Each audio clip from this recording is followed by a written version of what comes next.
보다 개수가 예전 뜨거운 시절보다는 개수가 많아졌어요. 그래서 클럭을 좀 낮추고 코어 개수를 늘려가지고 성능을 올리는 방향으로 저희가 목표를 잡았고요. 이렇게 하는 이유는 이렇게 하면 이제 노트북도 제한된 배터리로 많은 성능을 올릴 수가 있고요. 그 모바일에서도 GPU를 활용하는데 더 유리한 점이 있어요. 그리고 슈퍼컴퓨터, GPU를 많이 쓰는 슈퍼컴퓨터 쪽에서도 전력이 되게 중요하기 때문에 더 많은 GPU를 꽂아서 더 슈퍼컴퓨터 성능을 올릴 수가 있습니다. 이런 것 때문에 이제 개수가 많아지고 클럭은 낮아지고 그래서 전기 소모 대비 성능이 좋아지는 이쪽 방향으로 계속 GPU는 흐르고 있습니다. 그 예전에 아키텍처가 케플러였어요. 지금 저희가 이제 맥스웰 가지고 이제 980을 만들었는데요. 여기서 보시면 성능이 제일 위에는 이제 성능 테라플롭스고요. 제일 밑에 보시면 와트당 성능이 나오죠, 비가플로. 그래서 이거는 1와트를 썼을 때 어느 정도 나오는지 그걸 이제 비교를 한 거고요. 캠플러는 뭐 680이건 780이건 같은 아키텍처니까 와트당 성능, 그러니까 와트당으로 본 거예요. 그래서 그때 성능이 1.5, 이때 맥스웰은 3이거든요. 2배로 좋아진 거예요. 그러니까 전력 대비 성능이 2배로 좋아졌다. 그게 이제 성능 면에서 이제 맥스웰이고요. 그다음에 기능적인 면도 추가를 했어요. 그래서 오늘 이 세 가지 간단하게 설명드릴 건데요. 영어로 돼 있죠. DSR, MFA, VGXR 뭐 이렇게 있는데요. 이 밑에 좀 풀어서 쓴 게 있고요. DSR하고 MFA 설명을 드릴 텐데요. 다크소울하고 배틀필드는 다크소울은 프레임이 되게 높게 나와서 그래픽 카드가 좋지 않아도 높은 프레임을 낼 수가 있고요. 배틀필드는 그래픽은 되게 좋은데 퍼포먼스가 잘 안 나오죠. 그래서 저희가 좋은 그래픽 카드, CPU, 메인보드, 메모리 이런 것들을 다 사는 이유가 배틀필드 같은 좋은 게임을 하기 위해서 그렇게 쓰고 있죠. 그래서 DSR은 반대로 이제 성능이 잘 나올 때 그래픽을 좀 더 좋게 해주는 방향이고요. 이건 게임사에서 그래픽을 좋게 안 만들었을 때 그래픽 카드에서 어떻게 하면 자체적으로 그래픽을 좀 더 좋게 할 수 있을까 생각해서 만든 거고요. 그다음 배틀필드에서 프레임을 높일 때 쓰는 MFA는 AA인데 그걸 어떻게 하면 퍼포먼스를 조금만 소비하면서 좋은 그래픽을 낼 수 있을까 생각해서 만든 거예요. 그래서 DSR은 다이나믹 슈퍼 레솔루션이라고 불러요. 여기 보시면 뒤에 있는 게 모니터예요. 그래서 모니터로 더 큰 화면을 축소해서 이렇게 들어간다고 생각하시면 돼요. 저희가 이제 카메라 찍을 때 그 핸드폰의 카메라 픽셀은 되게 많지만 핸드폰 LCD는 작잖아요. 그래서 큰 픽셀로 이제 카메라 사진을 찍고 작은 화면에서 보면 되게 깨끗하게 보이죠.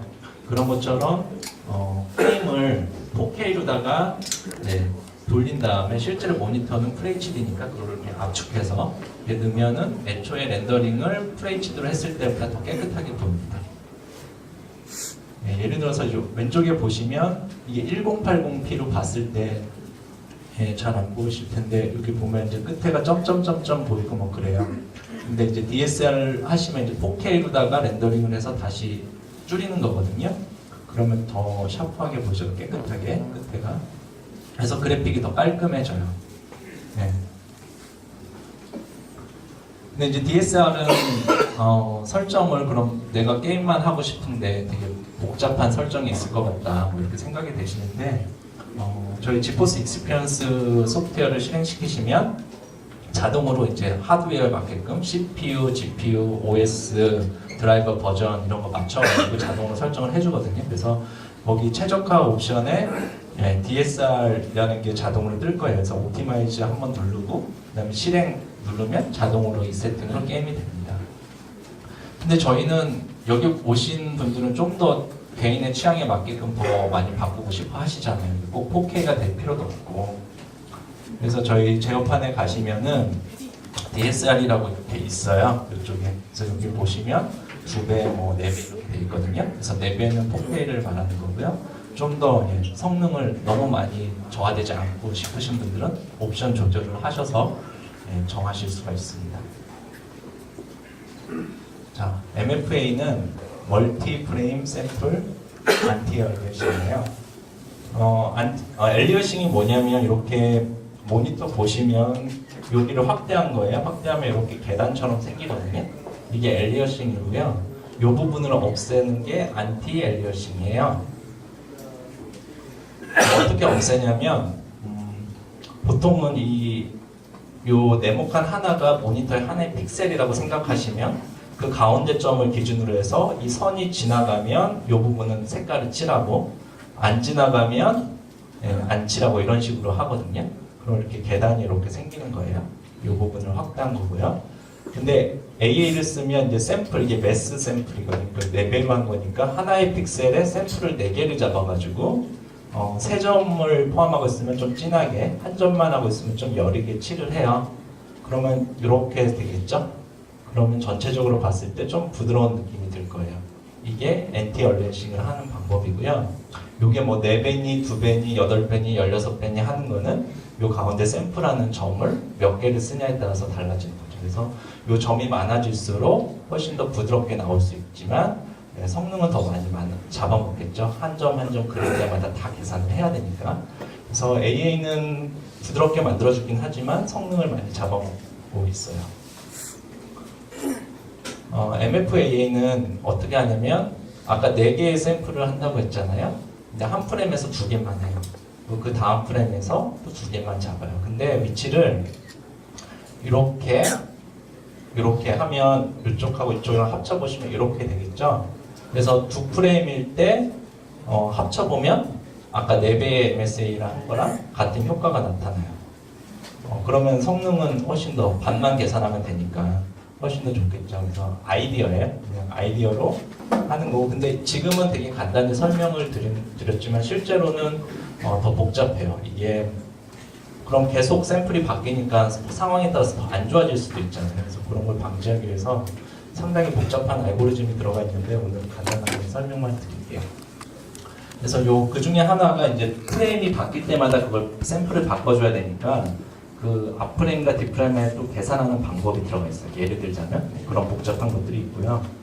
그래서 결론적으로 말씀드리면 4배의 MSA하고 4배의 MFA, 결국에 이제 2배의 MSA 정도를 2번 쓴 거죠. 결국에는 똑같다. 근데 경우에 따라서는 얘가 더 좋을 수도 있고 얘가 더 좋을 수도 있어요. 완전히 똑같긴 않기 때문에. 하지만 그냥 일반적으로 봤을 때 아주 과학적으로 면밀히 조사하지 않는 이상 똑같다라고 생각하시면 무리가 없습니다.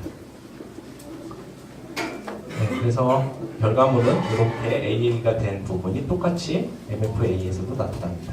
중요한 건 성능이죠. 그럼 MFA를 썼을 때 화질은 똑같으면서 성능은 더 좋아졌어요.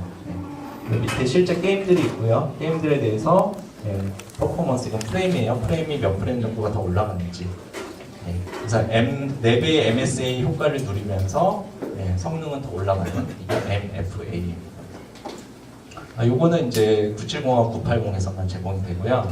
앞에 말씀드린 DSR은 예전에 그래픽카드에서도 400대 그래픽카드부터 다 지원이 되고 있어요. 그리고 윈도우즈 XP 같은 오래된 OS는 아직 지원을 못하고요. 윈도우즈 7하고 8.2 이렇게 지원하고 있습니다. 그다음 VXGI, 이거 앞에 VX는 복셀이라는 거고요. 글로벌 일루미네이션은 뭐냐면 해석하면 저녁 조명이거든요. 그래서 빛을 쐈을 때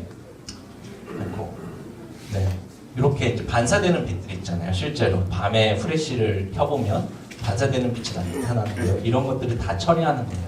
그래서 실제로 영화를 하거나 할 때는 이런 것들을 다 쓰는데요. 영화는 미리 렌더링을 하니까 좋은 화면을 볼 수 있죠. 근데 게임은 실시간으로 해야 돼요. 그래서 요 글로벌 일루미네이션을 쓰기 위해서는 상당히 좋은 컴퓨터가 필요하고 실제로 게임에서 하기는 좀 아직까지는 하드웨어가 많이 부족한 게 사실이에요. 그래서 이제 복셀이라는 걸 쓰는데요. 여기 네모나게 보이는 게 복셀이에요.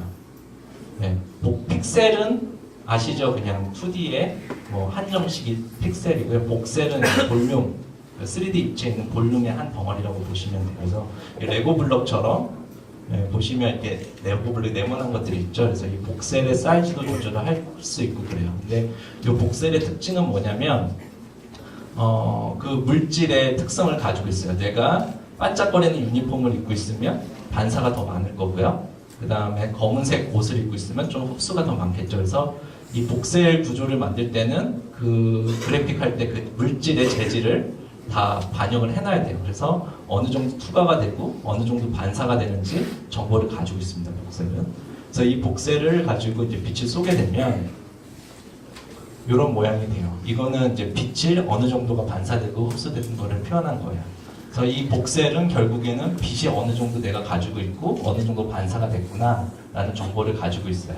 아까 전 그림에서 그 각각의 복셀이 나한테 빛이 왔을 때 꽃갈콘 모양으로 이렇게 주변에 이렇게 쏴주거든요. 그럼 그 받은 빛을 또 다른 복셀이 가지고 나한테 어느 정도 반사가 됐구나 이걸 알아서 처리한 장면이거든요. 여기에 이제 실제 텍스처나 이런 것들을 사용해서 입혀버리면 최종물은 이렇게 되죠. 그래서 이 그림은 이제 아까 복셀을 통해서 빛을 다 정보를 가지고 있는 거예요. 그래서 이런 부분 다 보시면 이게 다 아까 전에서 복셀을 가지고 빛 정보를 받아서 표현을 한 거죠. 네, 다 끝났어요.